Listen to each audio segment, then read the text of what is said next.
Ողջույն նորագիր նյուզի սիրելի հետևորդներ, եթերում ըստ էությանն է մեր տաղավարում այսօր հյուրընկալել ենք Շանթ Դաշինք ազգայնական կուսակցության նախագահ, պատմական գիտությունների դոկտոր Շահեն Հարությունյանին։ Բարև ձեզ, պարոն Հարությունյան, շնորհակալ ենք հրավեր ընդունելու համար։ Բարև ձեզ, շնորհակալ եմ հրավերի։ Սիրով։ Պարոն Հարությունյան, օրերս հայտարարվեց, որ ձեր քաղաքական ուժը համագործակցություն է սկսում նախկին ՄԻՊ Արման Թաթոյանի ստեղծած միասնության թևեր շարժման հետ։ Եվ շատերը կարծում են, որ ընտրություններում վարչապետի թեկնածուն հենց լինելու է Արման Թաթոյանը։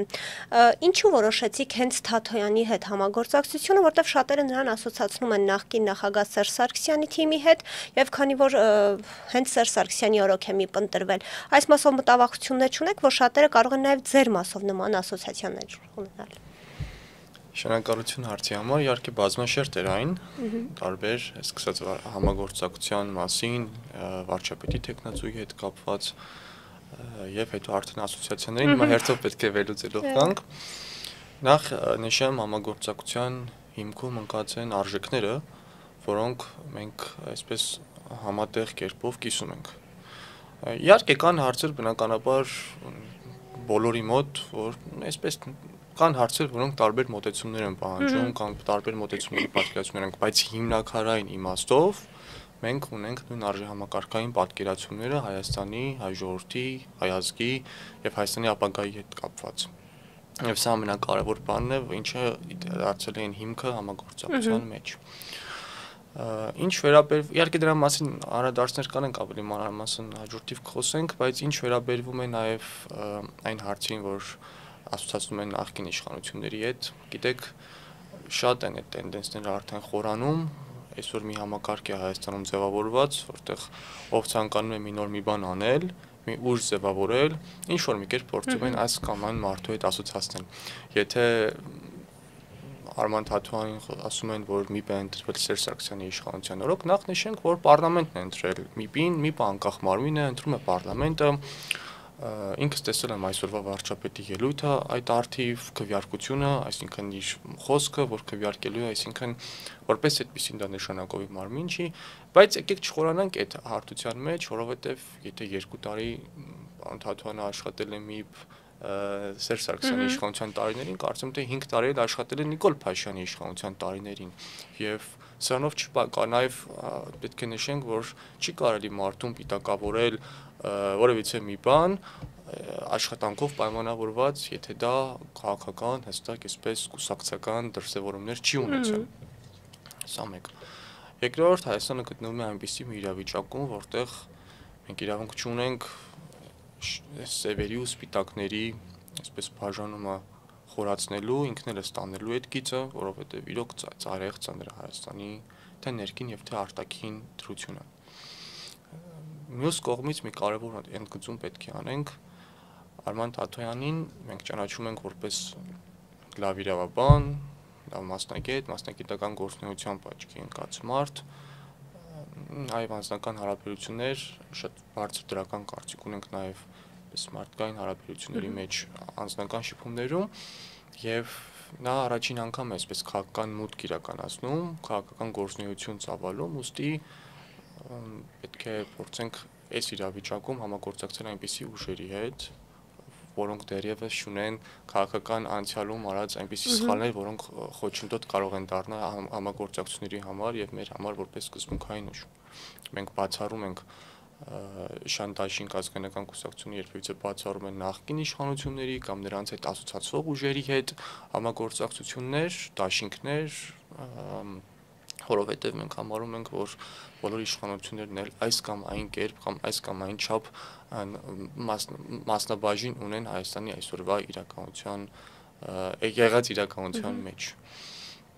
Եվ մյուս հարցի վերաբերյալ վարչապետի թեկնածուի հետ կապված պարոն Թաթոյանը հայտարարել էր իր միասնության թևեր նախաձեռնության քաղաքական նախաձեռնության մասին, իրեն առաջադրելով որպես վարչապետի թեկնածու նախաձեռնության կողմից, ուստի շատ նորմալ է, երբ որ միասնության թևերը եւ Շանթ Դաշինքը գալիս են այսպես համաձայնության քաղաքական համագործակցություն են մեկնարկում, մենք ի սկզբանե այստեղ հարցը չենք էլ քննարկել վարչապետի թեկնածուի հետ կապված, որովհետև նախկինում պարոն Թաթոյանը հայտարարել է այդ մասին, հետո մենք սկսել ենք բանակցությունները եւ այստեղ մենք խնդրահարույց ոչ մի բան չունենք, ուստի ամեն ինչ շատ նորմալ ընթանում է առաջ։ Ձեր կարծիքով այս համագործակցությունը որքանով կարող է միավորել տարբեր ազգայնական շեշտադրում ունեցող ուժերին եւ ինչ առաջարկում ձեր կուսակցությունը որպես լրացում կամ նոր մոտեցում։ Գիտեք, այստեղ միայն ազգայնական ուժերին կամ պահպանողական ուժերի խնդիրը չի դրված։ Միասնության թևեր, այսպես նախաձեռնությունը մեր պատկերացումներում շատ ավելի լայն շերտերի կամ տարբեր շերտերի ներկայացուցիչների համախմբում պետք է ապահովի։ Ի վերջո, ազգայնականությունը ինքը գաղափարախոսություն է։ Գաղափարախոսություն, որը միտված է հայրենիքդ ավելի լավը դարձնելու կամ քո պատկերացումներին համահունչ քաղաքականություն վարելու համար։ Բայց կան տարբեր գաղափարախոսություններ, լիբերալ ուղղություն, դեմոկրատական, սոցիալ-դեմոկրատական շատ ուղղություններ կան, որ եւ կան մարդիկ, ովքեր Հայաստանի ապագայի կառուցումը տեսնում են այդ գաղափարախոսությունների մեջ, ուստի այստեղ գաղափարախոսական ոչ թե տարանջատվածություն պետք է ապահովենք, այլ ընդհակառակը միասնություն պետք է ապահովենք եւ միմյանց փող լրացում պետք է իրականացնենք։ Այսինքն դաշտում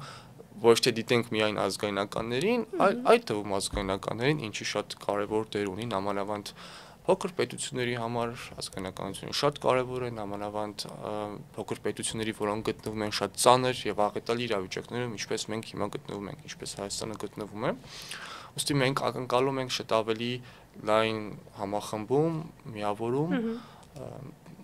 որպեսզի արդյունքները շատ ավելի ազդեցիկ լինեն եւ խոսքը միայն պարլամենտական ընտրությունների արդյունքների մասին չի։ Խոսքը քաղաքական նոր համագործակցությունների, քաղաքական նոր մշակույթի մասին է։ Իրոք ինչքան կարելի է շարունակել այս քաղաքական գիծը միմյանցից տարանջատված, այսօր հայ հասարակությունը անմիաբան, իմիջիայլոց ազգայնականության հետ կապված նաև այս մասը նշեմ, որ մեր համար շատ կարևոր է ազգայնականների համար։ Ազգային միասնության գաղափարը, այսինքն ներքին համերաշխությունը, իսկ մենք այսօր ինչ որ տեսնում ենք այդ անմիաբանությունը, ատելության խոսքը, սա այս ներքին պարակտվածությունը, պարակտված չեն մեկ կամ երկու մասի, հազարավոր մասերի են պարակտված տեղի ու անտեղի միմյանց փնովում, հայոյում, վիրավորում եւ ավելի են խորացնում են ազգային ճգնաժամը, ինչ որ մենք ունենք այսօր։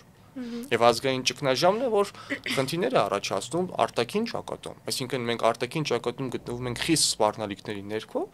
բայց մենք որպես հասարակություն փոխարեն լինենք միախմբված, համախմբված, ունենանք միասնական իդեալներ, միասնական նպատակներ, մենք զբաղված ենք միմյանց այսպես մեր երկիրը քանդելով, միմյանց նկատմամբ պատերությամբ, չգիտեմ, սա այն չի ինչ որ պետք է ունենա պետությունը, սա այն չի ինչ որ մենք արժանի պետք է լինենք։ Ներկայիս Հայաստանի քաղաքական հարթակում ազգային շեշտադրումները կարծես թե ավելի պակաս են, քան օրինակ տնտեսական եւ սոցիալական խնդիրների լուծման նողված քաղաքականությունը։ Ձեր կարծիքով ո՞րն է սրա հիմնական պատճառը եւ ինչ լուծումներ եք առաջարկում դուք։ Սա բնական process է, գործընթաց է, որովհետեւ այսօր մենք գտնվում ենք այդ ազգային ճգնաժամ քիչ առաջ որ նշեցի, այս պայմաններում պետքա խոսվի ավելի ազգային հարցերի, ազգապահպանության հարցերի մասին։ Մենք տեսնում ենք, որ նախ կորցրեցինք Արցախը, վտանգվեց Սյունիքը, այսօր տեսնում ենք, թե Սյունիքի շուրջ ինչ գործընթացներ են ծավալվում, իշխանությունները մեզ անընդհատ հրամցնում են, հասարակությունը խաբում են, թե այսպես բերում են խաղաղություն, բայց հենց երեկ մենք տեսանք Ադրբեջանի նախագահի հայտարարությունները Սևանա լճի հետ կապված, այդ ադրբեջանական հիմա չկրկնեմ անգամ այդ բառը իրենց տերմինոլոգիայով, մենք տեսնում ենք, որ այսօր մենք ունենք մեր տարածքային ամբողջականությունը պահելու խնդիր, ինչու ոչ նաև ինքնիշխանություն պահելու խնդիր, եւ սրանով է պայմանավորված, որ մյուս հարցերը սոցիալական, տնտեսական, որոնք նույնպես շատ կարևոր դեր եւ նշանակություն են պետությունների պետական համակարգերի մեջ, մի փոքր երկրորդվել են։ Իհարկե մենք հասկանում ենք դրա կարևորությունը եւ նաեւ այս քաղաքական համագործակցության հիմքում այդ համադրման սկզբունքը կա։ Այսինքն պետք է փորձենք լրացնել բոլոր հնարավոր բացերը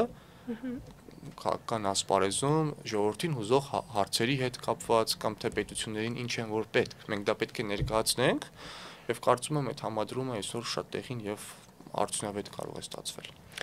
Պարոն Հարությունյան, տևական ժամանակ է քննարկվում է ԵՄ անդամակցության հարցը, նույնիսկ ազգային ժողովում օրենք ընդունվեց, սակայն Հայաստանի Հանրապետությունը այդպես էլ հայտ չի ներկայացրել։ Արդյոք Նիկոլ Փաշինյանը մեզ տանում է ԵՄ, թե ընդհակառակը մեծացնում է Ռուսաստանից կախվածությունը։ Նիկոլ Փաշինյանի վարած քաղաքականությունը դեպը ԵՄ գնացող երկրի քաղաքականություն չէ։ Ընդհանրապես, ինձ թվում է չարժել անդրադառնալ, մենք բազմաթիվ անգամներ քննարկում ենք եւ տեսնում ենք, թե իր քաղաքականության հետևանքները ինչի են հանգեցնում։ Չկա մի գործընթաց, որ նա մեկնարկել է եւ նախ գործընթացը գնացել է տրամաբանության սահմաններում մեկ եւ երկրորդ հասել են վերջնարդյունքին, ինչը որ նա հայտարարել է։ Մենք դա բազմաթիվ անգամներ ենք տեսել։ Արցախի կորուստը դրա վառ ապացույցն է, ինչ ամբողջովին ցուցադրում է այս իշխանությունների եւ հենց Նիկոլ Փաշինյանի կերպարի այսպես էությունը ամբողջովին։ Չգիտեմ, Արցախը Հայաստանը եւ վերջ, հետո արդեն Ադրբեջանի կազմում է ճանաչում։ Ուզում ասեմ, Նիկոլ Փաշինյանը արդեն ցույց է տվել իր քաղաքական գործչի, իր մարդկային, իր տեսակը ամբողջովին ցույց տված մարդ է եւ ուստի անգամ անիմաստ եմ համարում քննարկել այս հարցերը նրա վրաց քաղաքականության, որովհետեւ տեսնում ենք մի կողմից ինչ է հայտարարում եւ թե ինչ է անում, լրիվ հակասող են այս ամեն ինչը։ Շատերի գնահատմամբ Նիկոլ Փաշինյանի վարած քաղաքականությունից տպավորություն է, որ գնում է արևմուտք, ինչը դուք չեք տածում եւ փորձ երեսը թեքում Ռուսաստանից։ Արդյոք իշխանության գալու դեպքում Հայաստանի արտաքին քաղաքականությունը իրավիճակը Ռուսաստանի արևմուտքի տարածաշրջանի հետ ավելի 2026-ին նկատի ունեմ, ինչ փոփոխություններ կլինեն այս արտաքին քաղաքականության հարցում։ Այսօր աշխարհը գտնվում է այնպես ցնցումների մեջ, որ օրորի փոփոխությունների են գնում ու եթե իհարկե քաղաքական գործիչները եւ մասնավորապես նաեւ պետական այրերը, ովքեր գտնվում են պետության մեջ, ոչ միայն պետք է նաեւ պարտավոր են կանխատեսումներ անել քաղաքականության վերաբերյալ ապագայի հետ կապված, բայց իրոք հիմա շատ դժվար է այսպես լինելով միայն քաղաքականության, այսպես մեջ չտիրապետելով կարևոր այսպես ինֆորմացիաներին շատ հեռահար կանխատեսումներ անել, բայց մի բան հստակ է, ես խոսեմ ազգայնականության տեսանկյունից այս հարցում, ազգայնականների համար չկան մշտական եւ հավերժական հայտնի խոսնա Պալմերստոնի, որ շատերին է վերագրվում, չկան հավերժական թշնամիներ եւ բարեկամներ, կան մշտապես ազգային եւ պետական շահեր։ Հայաստանի Հանրապետությունը հստակ է, պետք է առաջնորդվի իր ազգային եւ պետական շահերով։ Այստեղ շատ կարևոր ընդգծում Հայաստանի անկախությունը, ինքնիշխանությունը անարարկելի, անքննարկելի արժեքներ են մեր համար։ Սա անքննարկելի է։ Եվ մեր մշակութային արժեքների պաշտպանությունը, մի խոսքով, սա բնականաբար ինքնիշխանության մեջ է նաև մտնում, սրանք մեր համար կարմիր գծեր են, որ իշխանություն լինելու դեպքում մենք այս գծերը երբեք չենք անցնելու եւ փորձելու ենք սա համադրել բոլորի հետ, բոլոր պետությունների հետ։ Մեր խնդիրը ոչ թե այլոց հետ պատերազմներ հրահրելն է, այլոց այսպես հակադրություններ ստեղծելն է, այլ ընդհակառակը Հայաստանի շահերի, ի հօգուտ Հայաստանի շահերի հարաբերություններ ձևավորել աշխարհի բոլոր երկրների հետ, բայց հստակորեն անկախության, ինքնիշխանության, տարածքային ամբողջականության ճանաչելիության սկզբունքով։ Սա շատ կարևոր խնդիր է։ Ուստի պետությունների հետ հարաբերությունների կարգավորումը պետք է չլինի ինչ-որ մեկի կողմ, ինչ-որ մեկի դեմ տրամաբանության, պետք է լինի բացառապես սեփական ազգային շահերից, պետության շահերից դրդված այսպես տրամաբանության մեջ։ Այլ բան մենք տեսնում ենք ի վերջո այս 35 տարիները թե ինչի են հանգեցրել մեզ ընդդեմ մեկի, ընդդեմ մյուսի կամ ընդդեմ մեկի հանուն մյուսի, այդպես չի առաջնորդվում պետություն, դա չեն առաջնորդվում պետությունները, ազգերը եւ քաղաքականացված ազգերը, որոնք արժանի են ունենալ պետություն։ Մենք ինքներս պետք է նստենք, նախ հասկանանք որոնք են մեր ազգային եւ պետական շահերը։ Այսօր մենք գուցե նաեւ պետք է վերանայենք մեր ազգային պետական դոկտրինը, ես չգիտեմ, այդ բավականին լուրջ քննարկելի հարցեր են։ Սահմանենք մեր շահերը որոնք են, սահմանենք մեր կարմիր գծերը որոնք են։ Սա շատ կարևոր է եւ պետությունը ազգային դոկտրինի հիման վրա, այդ հայցակարգերի հիման վրա քաղաքականություն պետք է իրացնի։ Շատերը ներկայումս նշում են, որ ԵՄ անդամակցությունը անհնարին է, քանի դեռ Հայաստանում կան ռուսական զորքեր։ Ինչ եք կարծում, դուք հնարավոր համարում եք, որ Նիկոլ Փաշինյանն առաջիկայում ռուսական ռազմաբազան դուրս կբերի Հայաստանից։ Գիտեք, ընդհանրապես հավաքական արևմուտքն ասենք, որ այսպես միավորն է նաև Եվրամիությունը, ինչ որ առումով աշխարհական հակամարտության մեջ է գտնվում Ռուսաստանի եւ նրան այսպես հարող միավորումների հետ, ԵԱՏՄ-ն ինքնին արդեն հակադրություն է Եվրամիության հետ։ Նիկոլ Փաշինյանի քաղաքականությունը նորից եմ կրկնում, այս մասով անքննարկելի ենք համարում, որովհետեւ նա ինչ խոստումներ տալիս է թեկուզ արևմուտքի հետ կապված, դեպի Եվրամիություն գնալու, իբրև թե Ռուսաստանի հետ հակադրվելու, դրանք խոսքեր են ոչինչի մասին, մենք դա տեսնում ենք, այս վերջերս Հայաստանում ինքը այդպես խոսում է այդ մասին, հաղորդում է ժողովրդին ներկայությամբ, թե էս ենք անելու, այն ենք անելու, բայց տեսնում ենք, թե հենց Ռուսաստանի կամ այս մյուս թևի բևերի հետ, ներկայացուցիչների հետ, նախագահների հետ հանդիպումների ժամանակ ինքը ոնց է պահում, ինքը ոնց է իրեն դրսևորում, իր հանդեպ ինչ վերաբերմունք են դրսևորում եւ իր արձագանքը դրան ինչպես է լինում, այսինքն Նիկոլ Փաշինյանը մի այլ բան է ինչ որ խոսում է Հայաստանում եւ մի այլ բան է նախ ինչ որ անում է Հայաստանի շուրջ եւ պահում է իրեն Հայաստանից դուրս։ Սա ուղղակի համադրելով իրար կողմ պետք է բարձ դառնա բոլորին, որ նա քայլեր չի իրականացնում, իրապես խորքային քայլեր։ Հայաստանը նա դարձնում է իսկոյի կարգավիճակում այսօր աշխարհում։ Թվացial առումով հակամարտություն է ստեղծում, թվացial առումով շեշտում եմ Ռուսաստանի հետ։ Մյուս կողմից տեսնում ենք իր վարած քաղաքականությունը, իսկ արևմուտքը բնականաբար չի կարող սա նորմալ համարել, այսինքն Հայաստանը շարունակում մնալ ՀԱՊԿ-ի անդամ, ԵԱՏՄ-ի անդամ, ԱՊՀ-ի շրջանակներում համագործակցություններ կան, Հայաստանում կա 97 թվականի պայմանագրով տեղակայված, ինչպես նշեցինք, ռուսական զորքերը, էական ոչ մի քայլ, ես բազմաթիվ անգամներ այս մասին խոսել եմ, առիթներ եղել են, որ եթե ցանկանում ես մի բան անել, դրա համար կա հստակ ընթացակարգ, որը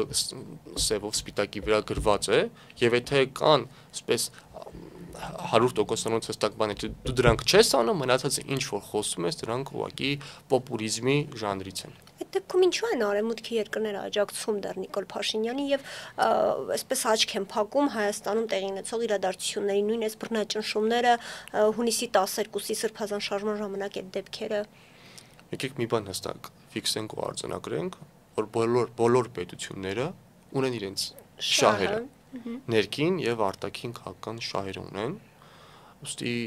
քիչ առաջ որ նշում էի, որ Հայաստանն էլ պետք է սահմանի հստակ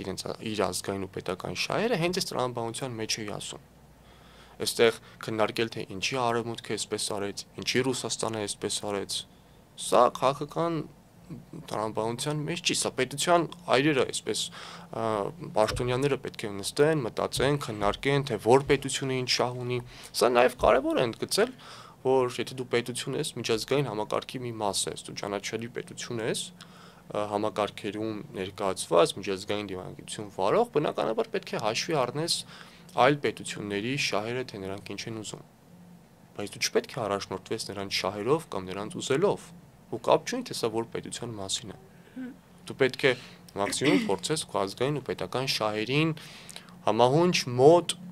գաղափարական առումով կամ շահերի իմաստով մոտ դաշնակիցներ գտնես աշխարհում եւ չեզոքացնես այն վտանգները, ինչը որ կարող է գալ այլ պետություններից, որոնց հետ դու ունես ոչ այնքան բարիդրացիական հարաբերություններ։ Ես կարծում եմ, որ պետությունը եւ պետական մտածողությունը հենց այսպես պետք է լինի։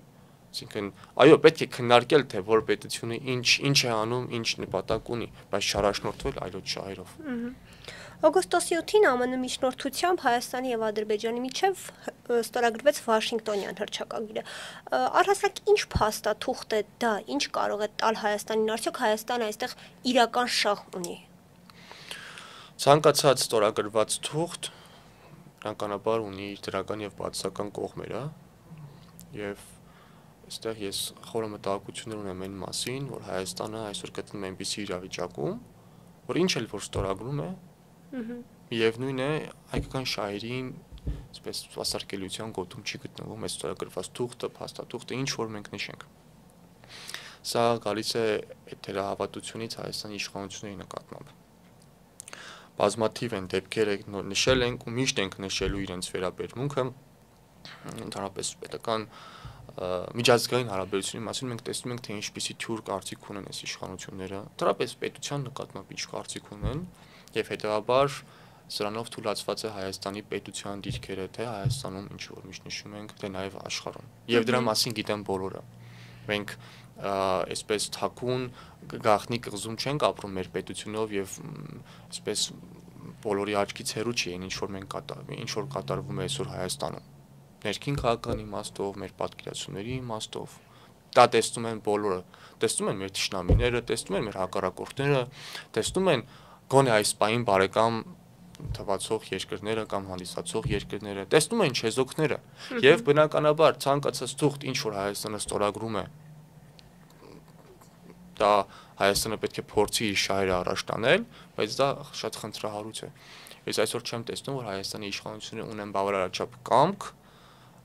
ուժ եւ ցանկություն Հայաստանի շահերը պաշտպանել ցանկացած թեկուզ եւ մի քիչ դժվար իրադարձությունների արդյունքում առաջացած թղթերի կամ փաստաթղթերի պայմաններում։ Խիստ դա մտահոգիչ է մեր համար։ Նախ եւ առաջ պետք է փոխել պետական քաղաքականությունը, քաղաքական տրամաբանությունը, հետո նոր հասկանալ, որ թղթից մենք ինչ ունենք ստանալու, ինչ կարող ենք առավելագույնս քաղել։ Գիտեք, այսօր Հայաստանը այնպիսի ծանր դրության մեջ են գցել, որ Ռուսաստանը ասում է, որ գոյություն ունի նոյեմբերի 9-ի փաստաթուղթը, կա օգոստոսի 8-ին կնքված փաստաթուղթը։ Մենք պետք է փորձենք մաքսիմալ առումով քաղել հնարավորինս բոլոր հնարավորություններից, այսպես պետք է նշենք։ Չգիտեմ, դա նոյեմբերի 9-ը, օգոստոսի 8-ն է, թե նոր օրեր կարող են առաջ գալ մեր պատմության մեջ, որ մենք նշենք, բայց հնարավորինս պետք է քաղել ամեն ինչ։ Օրինակ շատերը այսպես պնդում են, որ ԱՄՆ-ի ներկայությունը նկատի ունեմ այս հռչակագրի պարագայում ինչ որ լրջություն է տալիս այս ամբողջ գործընթացին, սակայն ԱՄՆ նախագահը նախ Հայաստանի անունն է մոռանում, հետո Նիկոլ Փաշինյանի անունն է մոռանում, անվանելով մյուս տղա, նաև Ադրբեջանի անունը, այս ամբողջը հաշվի առնելով որքան լուրջ կարելի է վերաբերվել դրան, արդյոք դա ինչ որ լուրջ փաստաթուղթ է իսկապես։ Հասկանում եմ ինչ նկատի ունեք եւ հասարակության մեջ շատ է տարածված այդ կարծիքը, նամանավանդ Ամերիկայի նախագահի այդ բաց թողումների կամ վրիպակների, որոնք հիմնականում ասում են թե ուղղվում են, բայց քիչ թե շատ ծանոթ լինելով Միացյալ Նահանգների քաղաքականության, ընդհանրապես պետությանը, այնտեղ պետական համակարգ գոյություն ունի, խոսք կա deep state-ը, որ ասում են, այսպես խորքային պետությունը, խորքային համակարգը լավագույնս աշխատում է հենց Միացյալ Նահանգներում, ուստի ներկայացվածությունը Միացյալ Նահանգների մեր տարածաշրջանում դա արդեն իրողություն է, դա արդեն փաստ է, թե հետագայում ինչ զարգացումներ կլինեն, դրանք պայմանավորել Միացյալ Նահանգների ներկայիս ղեկավարի, նախագահի խոսույթով կամ խոսույթի մեջ որոշակի վրիպակներով, դա այդքան էլ ճիշտ չէ եւ տեղին չէ։ Մենք պետք է հասկանանք, թե արտաքին քաղաքական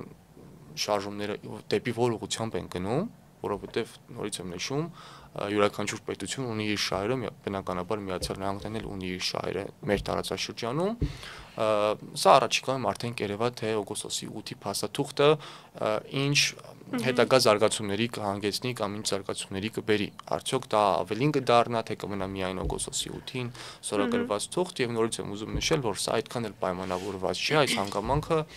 նախագահ Տրամպի վրիպակներով կամ բաստողումներով։ Չնայած որ Հայաստանի իշխանությունները մասնավորապես գլխավորապես Նիկոլ Փաշինյանը այսպես շարունակ հայտարարում է, որ խաղաղությունն արդեն հաստատված է Հայաստանի եւ Ադրբեջանի միջեւ, կարծես թե Բաքվից արձագանքներն այլ տպավորություն է։ Դուք արդեն ավելի վաղ ձեր խոսքում նշեցիք, որ Ալիևը նախորդին կրկին ինչ-որ հայտարարություններ է արել, որ ասելով, որ չկա Սևանալիճ, կա Գյոչալիճ եւ Հայաստանում բոլոր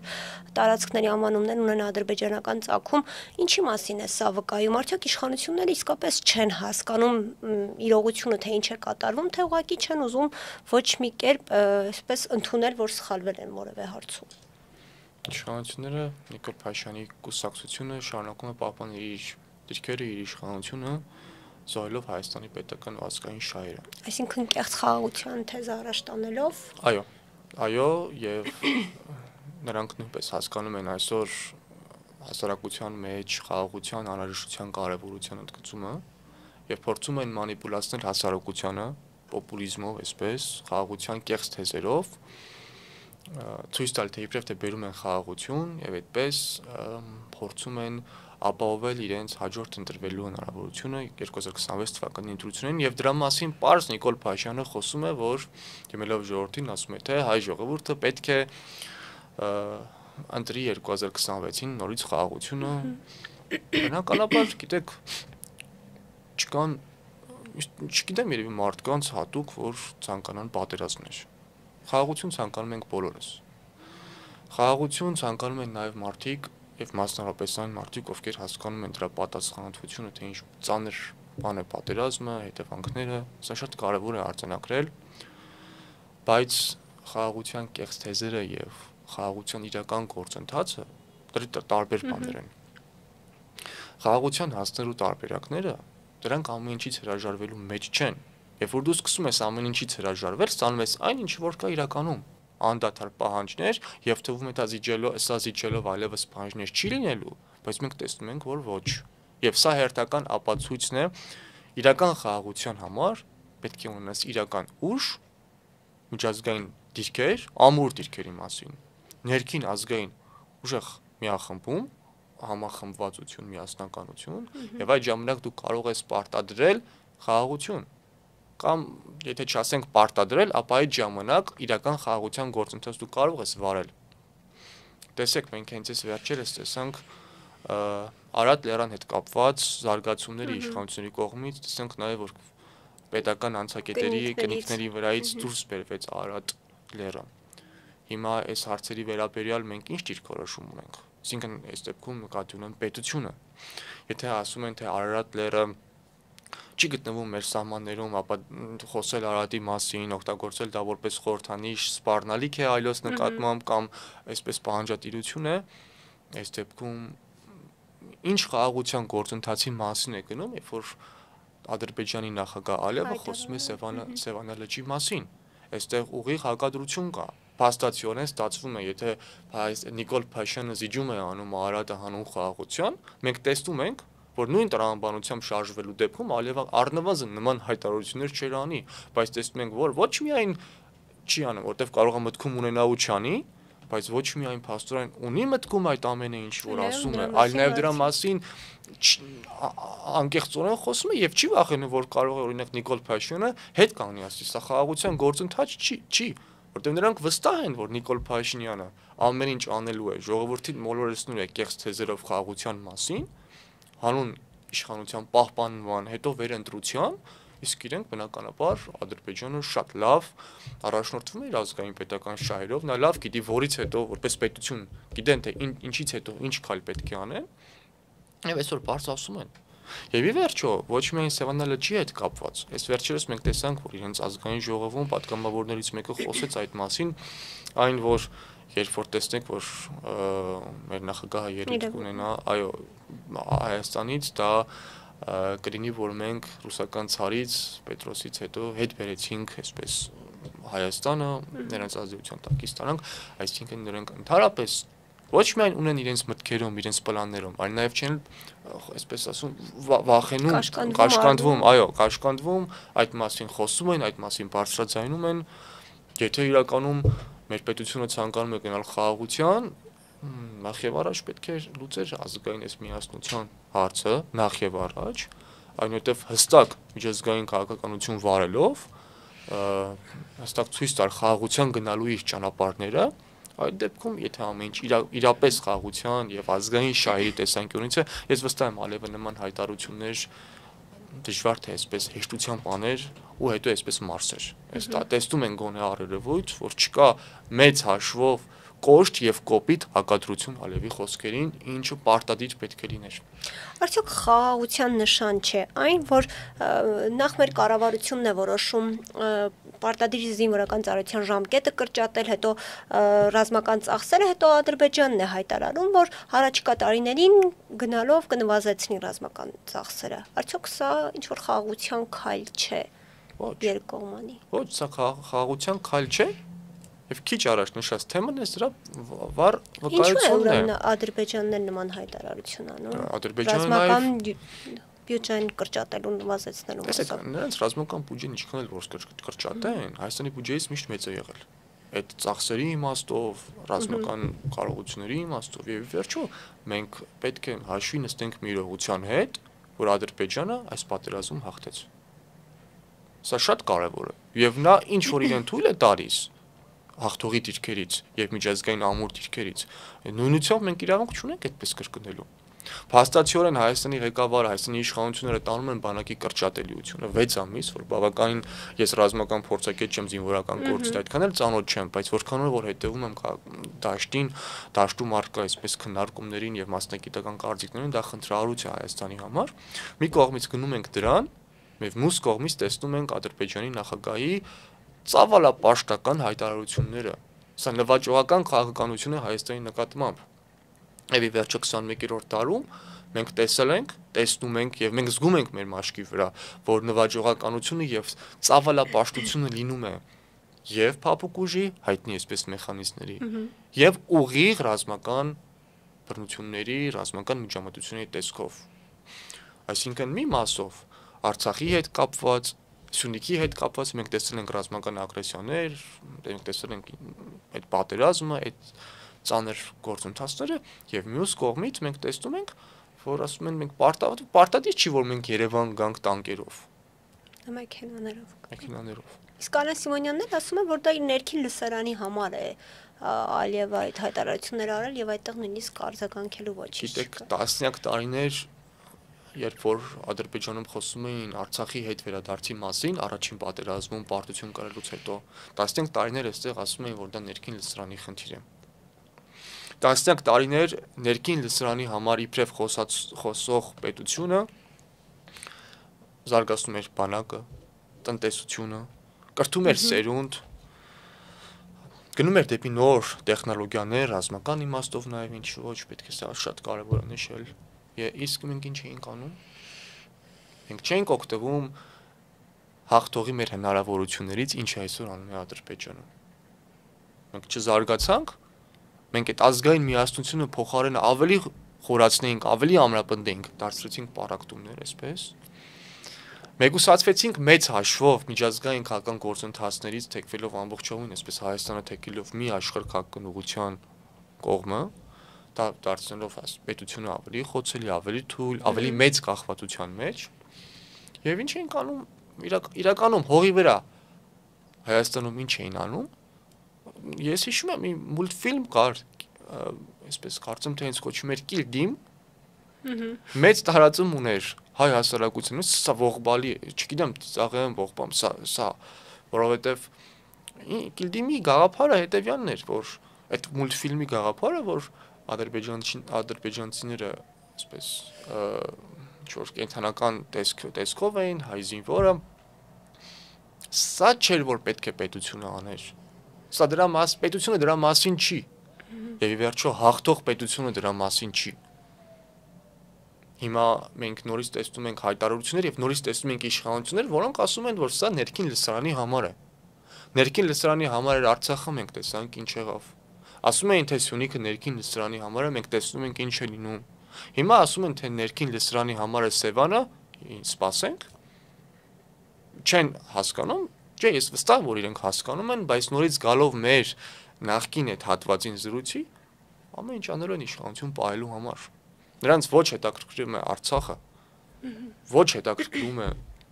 Սյունիքը, ոչ էլ մեծ հաշվով հետաքրքրում է Սևանն ու անգամ Երևանը։ Դրա համար օր առաջ այս իշխանությունը պետք է հեռանա, որպեսզի մենք հնարավորություն ունենք գոնե այս պայի դրությամբ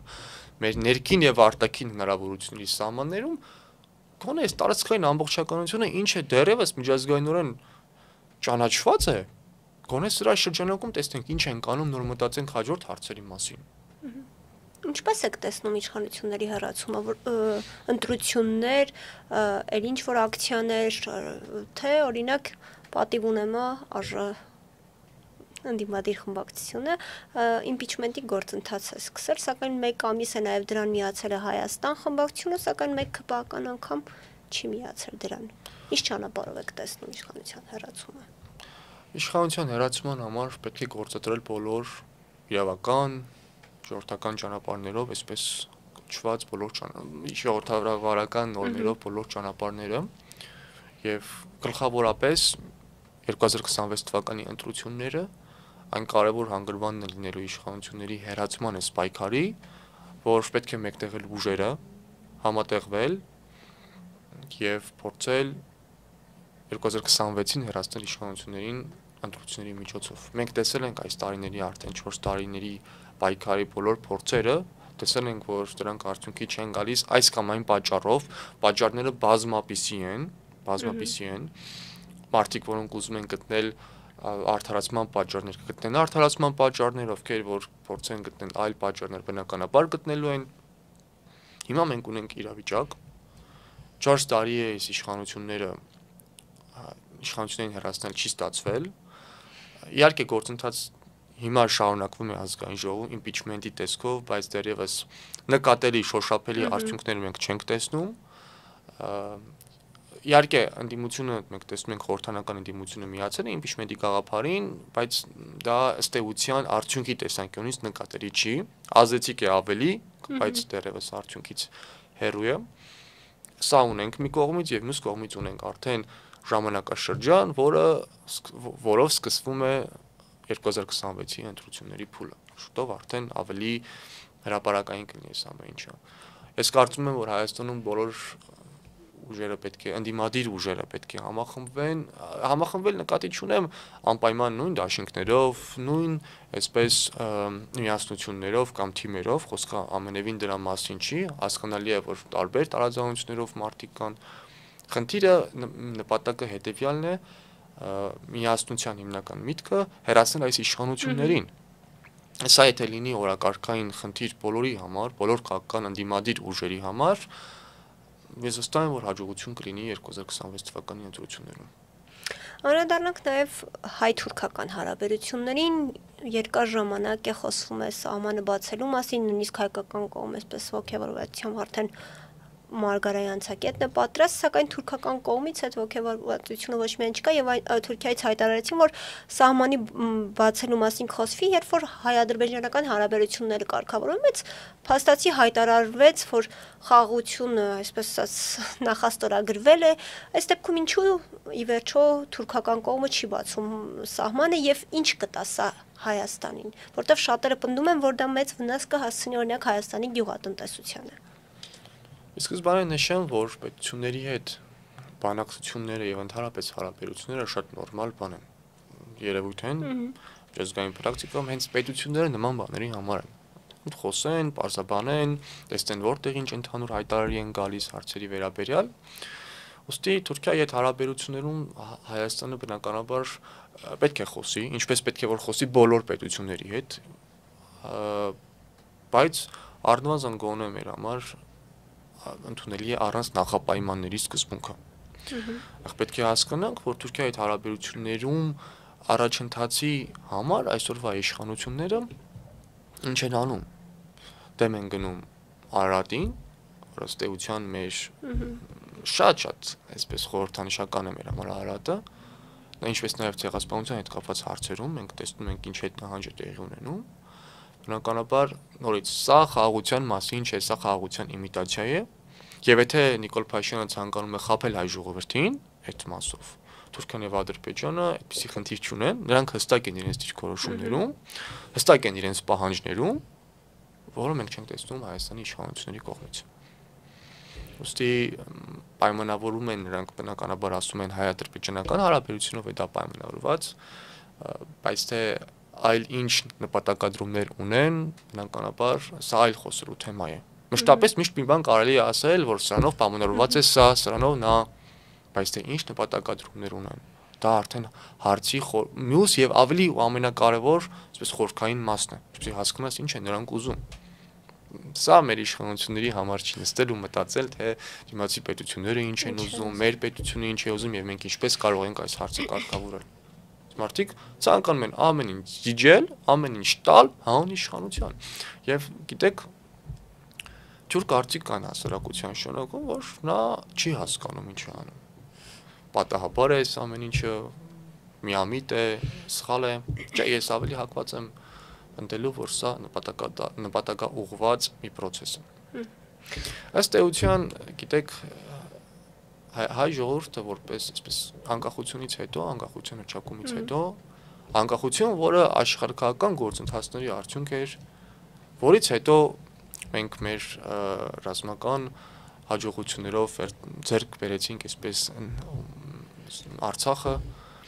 մենք որպես քաղաքական ազգ դեռևս ամբողջովին ձևավորված չենք, խոցելի ենք շատ, դա խնդիր է, որը պետությունը իր առջև պետք է դնի անի, բայց տեսեք, ընդհանրապես պետությունները, որ անկախանում են, իրենց համար գլխավոր խնդիր պետք է լինի անկախ պետականությունը եւ իր շուրջը արդեն տարբեր հիմնասյուներ։ Մեր ժողովրդի համար մի փոքր գործընթացը այլ կերպ գնաց, ցավալիորեն իհարկե պետք է ասենք, որը պետք է շտկել ապագայում։ Հայ մարդը, հայ քաղաքական միտքը ձևավորվեց հիմնականում Արցախի, ցեղասպանության հարցի, Արարատի, որպես այսպես խորհրդանշական իմաստ մեր պատմական հայրենիքի եւ եկեղեցու հավատքի կրոնի շուրջ։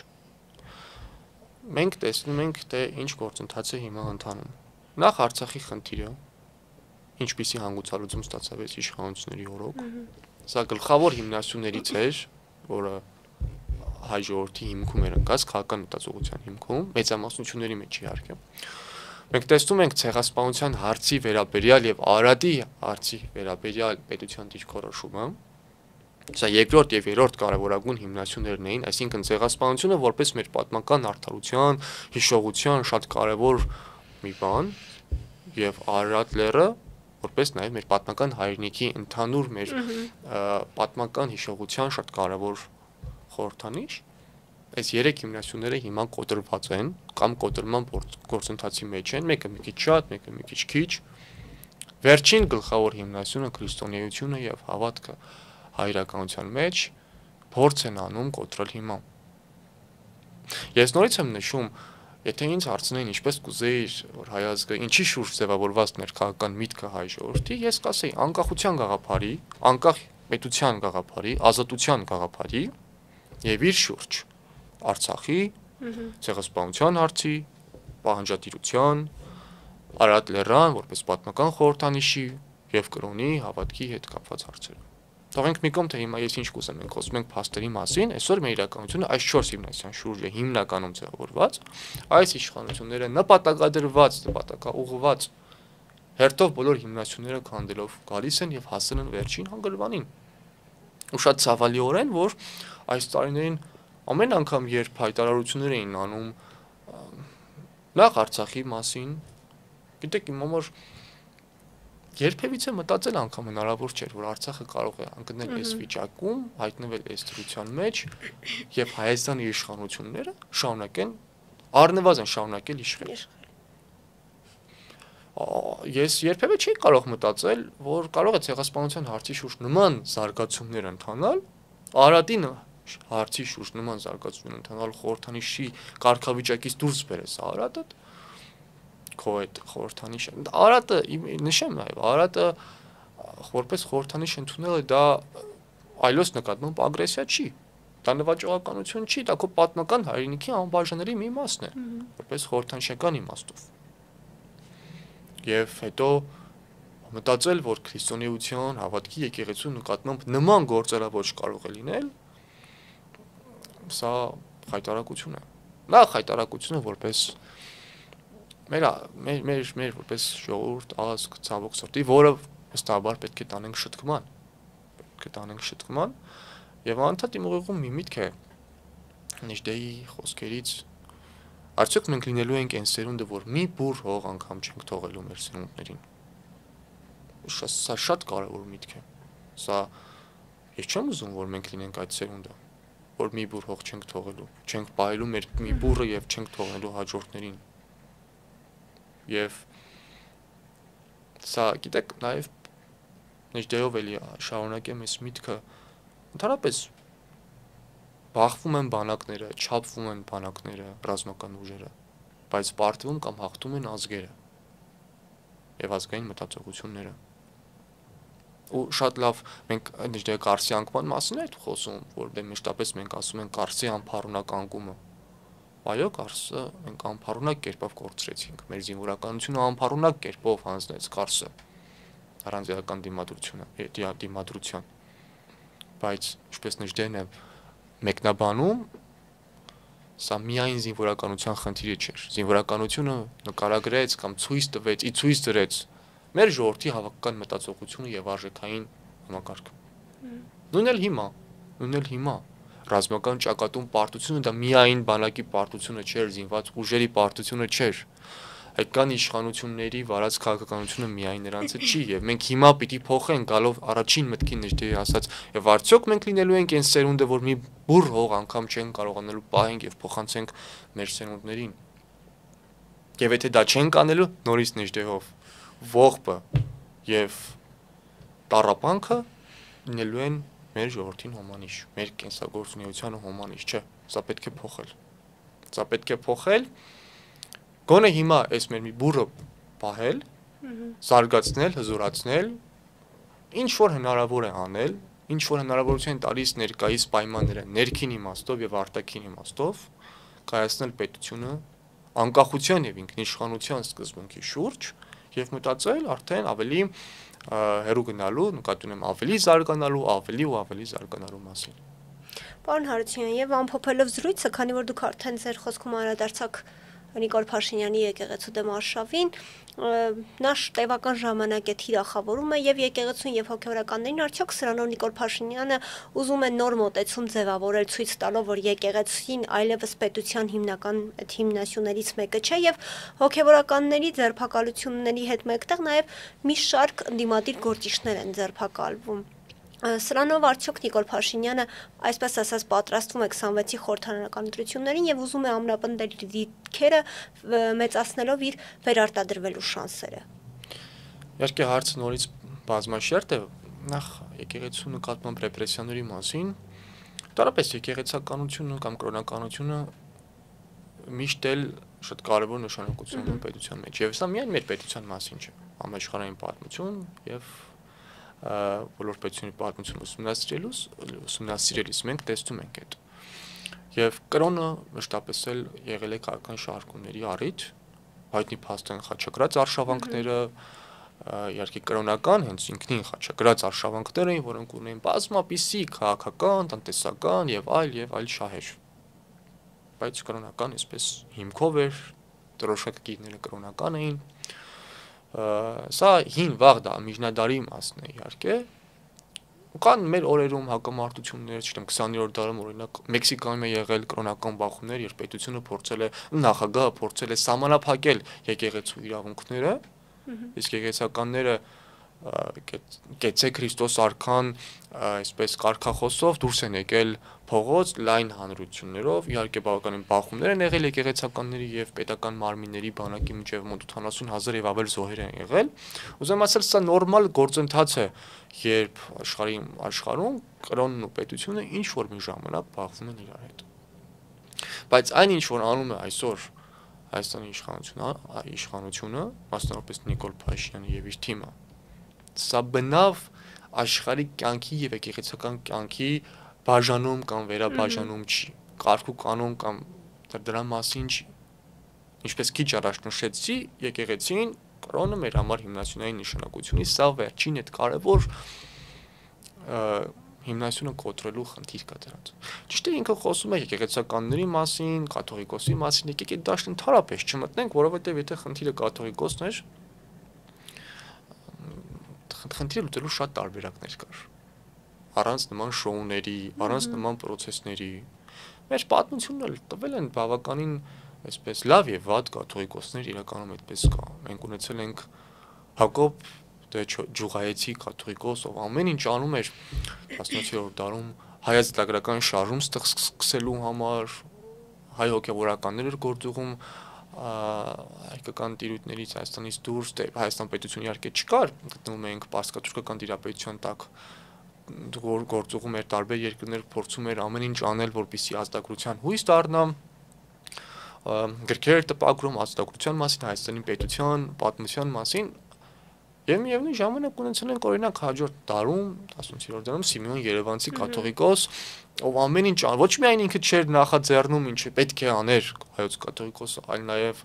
արգելում էր ազատագրության մասին խոսել, ասում էր որ պետք է մնանք պարսկատուրքական տիրապետության տակ, պետք չի գնանք պայքարելու առնահեղությունների եւ անգամ ընդհանուր միջև բանադրում էր մարդկանց, բանադրում էր եկեղեցական կարգով, ովքեր որ ցանկանում էին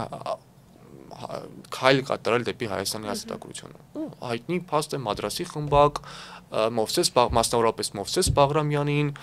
նա բանադրել էր եւ սպառնացել էր ովքեր կշփվեն Մովսես Բաղրամյանի հետ, նրանք նույնպես կբանադրվեն։ Սրանք օրինակներ են, ունեցել ենք եւ լավը, եւ վատը, այսինքն խնդիրը, բայց երբեք հարցերը այսպես չեն դրվել։ Երբևիցե։ Իհարկե աշխարհիկ եւ հոգեվոր կյանքերը, աշխարհները պետք է իրենց տարանջատվեն։ Սա հստակ է եւ նոր այսպես հեծանի մենք չենք հայտնագործում, արդեն իսկ հստակ է եկեղեցական ժողովներով, եկեղեցական կանոնադրությամբ եւ Հայաստանի Հանրապետության սահմանադրությամբ ի վերջո սրանք տարանջատված են։ Սա խնդիր չէ լուծել ներքին հարցերը, հարց չէ լուծել ներքին խնդիրները։ Սա քանդել ու վերջնական այսպես քանդել մեր մեջից կրոնականությունը, եկեղեցականությունը, ուստի խիստ անոթների գործընթաց է, ձերբակալությունները նույնպես։ Ձերբակալությունները եկեղեցականների, ընդդիմադիր գործիչների, այսօր մենք տեսնում ենք ժողովրդավարության բաստիոն իրեն հռչակած Նիկոլ Փաշինյանը մարդկանց ուղակի Facebook-յան գրառումների համար քրեական գործեր է հարուցում։ Հենց իմ դեմ 2022 թվականին 3 քրեական գործ են հարուցել։ Հետագայում իհարկե կարճվեց, որովհետև իրոք абսուրդ էր քաղաքական ուժի ներկայացուցիչ նախագահի կողմից գնահատականները իհարկե որակել էին իրոք քաղաքականներ շատ, բայց մենք տեսնում ենք, որ այսօր ամենաթողության մակարդակով այսօր Նիկոլ Փաշինյանը անում է դա։ Ռեպրեսիաներ, բնականաբար փորձում է ուժեղացնել իր դիրքերը հաջորդ ընտրությունների համար, որքան ընդդիմադիր օջախները կոտրի, այդքան իր շանսերը կփորձի բարձրացնել ընտրություններում։ Շնորհակալ եմ, պարոն Հարությունյան, հետաքրքրության համար։ Իմ հյուրն էր Շան Դաշինք ազգայնական կուսակցության նախագահ, պատմական գիտությունների դոկտոր Շահեն Հարությունյանը։ Կհանդիպենք։